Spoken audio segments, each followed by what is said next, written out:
talking about tonight, to start off with, is something that I was taught this weekend. I went down to Kinglake in Victoria. You know where the Black Saturday fires were? There's an astonishing group of women who've gotten together called Firefoxes. Well, one of the Firefox women gave me this fantastic, I don't know what you call it, it's sort of a thing. Anyway, so it's called PebCak. PebCak. And PebCak stands for Problem Exists Between Chair and Keyboard. They were in IT.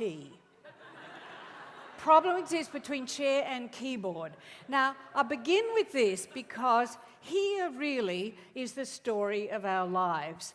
Here is the operator of the computer.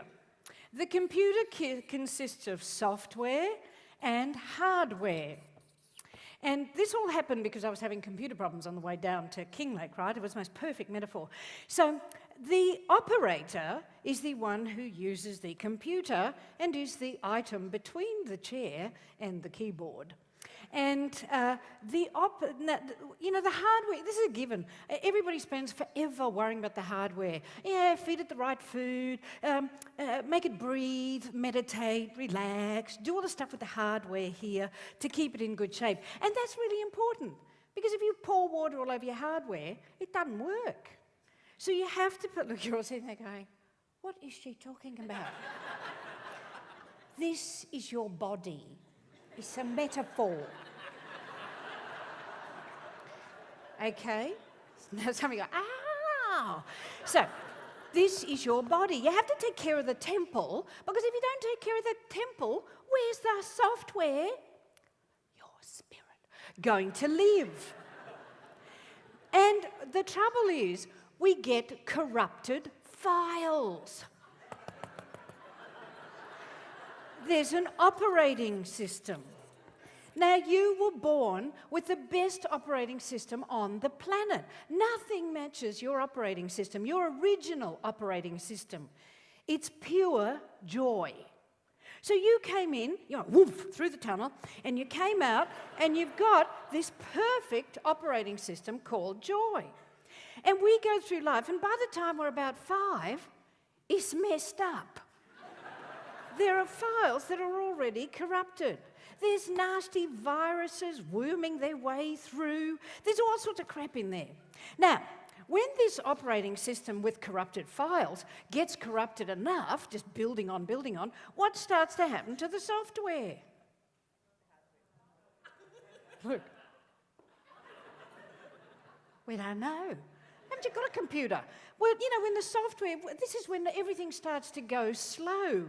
And when it goes really slow and it's buggered, then the hardware goes woo, woo, woo, woo, woo, woo. Haven't you ever heard your hard drive go woo, woo, woo with the fan? Because the hardware's working really hard.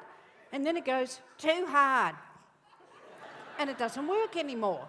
So now, and you're sitting there going, yeah, but what is the point of this? Well, the point of this is that you are the one doing this. You are PebCak. So I want you to look at your new Joy Buddy, and I want you to say, you are PebCak. You are PebCak. 1, 2, 3, go. You are PebCak. You are PebCak. Yes. Now, let's for a moment go back to the complex concept of this metaphor, and you will see who is the only one that can fix the corrupted files.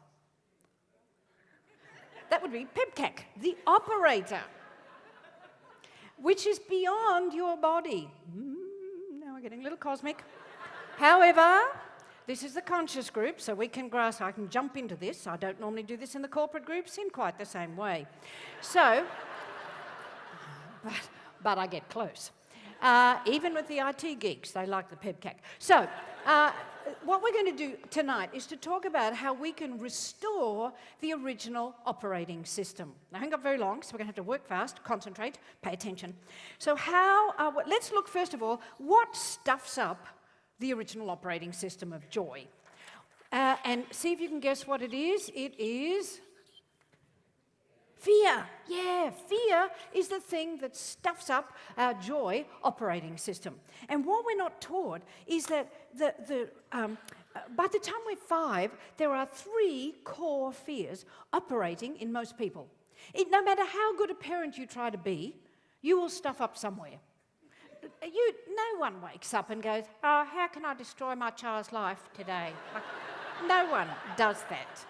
It just happens automatically, you know. Like, you do things that are perfectly innocent, but you're dealing with a toddler. Toddlers do not have grown-up thinking. They don't sit there and go, oh, I understand that Mummy and Daddy have had a tough day and that they don't mean this to me. I know that I'm completely lovable and they're just idiots. They don't do that. So no matter how wonderful you are as a parent, no how hard you try, there is something that is embedded in you. Because we're all living lives of habits and patterns ruled unconsciously by fear. We are living lives of habits and patterns ruled unconsciously by fear. And when it's unconscious, you don't know it's there. Everybody go like this. Got it? Okay. So we've got to become conscious of the fears, so then we have choices over the habits and the patterns that we have hitherto been living unconsciously and behaving in ways that we don't like, going, I don't know why I behave like that. And you keep doing it because you don't know why you're doing it. Well, it's because you've got some underlying virus, corrupted thought, corrupted file, fear, in the operating system. So let's look at the 3 core fears in life. This gets very deep, but keep breathing. Now, I didn't know this until I'm 58 now. I didn't know this till I was about 53. This is the first one. Then I had another revelation just a little while ago. But anyway, so I thought I had a perfect childhood. My parents were in India. I was in India from when I was 0 to 5. And my father was an alcoholic. But I thought I had a perfect childhood because I remembered nothing. Nothing. Absolutely nothing.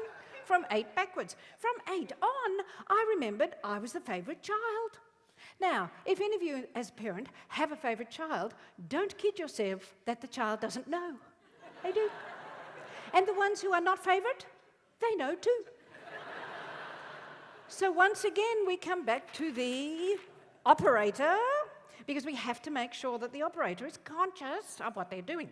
So if we go back to these, so here I am, I'm thinking I'm the favourite child, had this perfect childhood. We came back from India, my parents divorced. This is in the days where you couldn't even spell divorce. Nobody knew what divorce was. And so my mum said to me, when I said, where's Daddy? She said, there's not enough room in our house for Daddy. I frankly think that was gifted, inspired. Because I'm 5. What do I know? I go home and from school where all the other kids said, oh, where's your daddy? And I go, oh, our house is not big enough for Daddy. The other kids are 5. They say, oh, okay, let's play. And so I will just share that the home I grew up in was actually sold for a wedding reception centre. It is enormous. Anyway, so 5, what do I know? The house is not big enough for Daddy. So I go through life. I think life is perfect. And when I'm about 50, I think about 53, I was living in America. I had gone through a lot of life journeys, taken to the cleaners by ex-best friend, blah, blah, blah, all that stuff that we all go through. And then we go, oh, life sucks. Oh, I hate life. It's awful. Oh, let's just corrupt another file. Instead of the operator stepping in and going, oh, look, another opportunity to learn a lesson. No, life sucks. Anyway, so I'm in America and I'm staying with a client. I never stay with clients. I'm in the middle of nowhere, podunk somewhere, and this client has an enormous house because she has a multi-million-dollar company where they make kitchen stuff. And, you know, I don't stay with clients. I get there, I don't know what to talk about. These are complete strangers. So I'm trying to look for things to talk about. And her mother's there, she's there, the brand new husband's there, and a couple of kids. And I go into the kitchen. She sells kitchen stuff. There's nothing in the kitchen. And there is a black book. That is the only thing in the kitchen. So I think, oh, I'll look in this book, see what's in there. Flip through the book, and I'm going, oh. I thought, what is this book? And she said, it's the Al-Anon Bible. You know what Al-Anon is?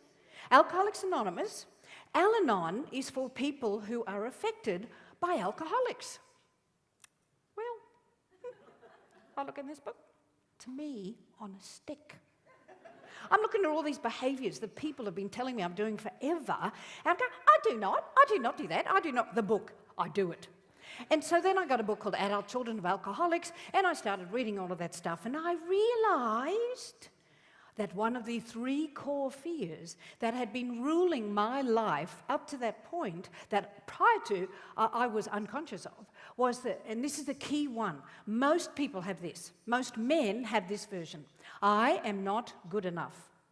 Most women get, I am not worth loving. I'm not good enough, I'm not worth loving. That's the first biggie.